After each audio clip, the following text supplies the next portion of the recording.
अस्सलाम वालेकुम, हादियास किचन में वेलकम। आज बनाएंगे मिक्स सब्ज़ी और इस मिक्स सब्ज़ी को आप ऐसे बनाएं कि लोग उंगलियां चाटते रह जाएं।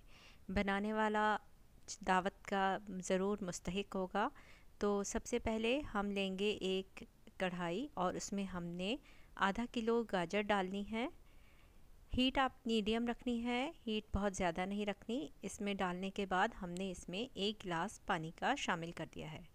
ये तकरीबन हाफ़ डन हो जाएगी।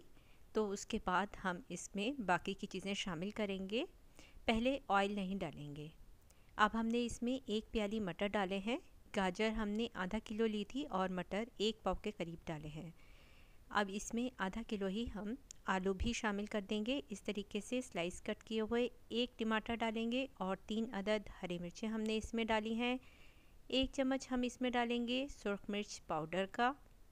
ये शामिल करने के बाद हम इसमें नमक भी ऐड कर देंगे और इसमें 1 चम्मच अब हम नमक का डाल देंगे।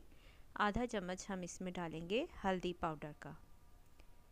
ये सब चीज़ें डालकर एक बार इसे मिक्स कर दें और इसके बाद इसमें 1 चम्मच लहसुन अदरक का पेस्ट अब इसमें शामिल कर दिया है। थोड़ा सा इसमें डालेंगे हम ऑयल। ऑयल डालने के बाद जनाब ये हो जाएगा तकरीबन हमारा खाना तैयार, क्योंकि गाजर पहले ही डन हो चुकी है और बाकी चीज़ें इसके साथ साथ हो जाएंगी। और इसमें थोड़ी सी मेथी डालकर इसका टेस्ट ज़बरदस्त सा तैयार हो जाएगा। तो एंजॉय करें और चैनल को सब्सक्राइब करना नहीं भूलें।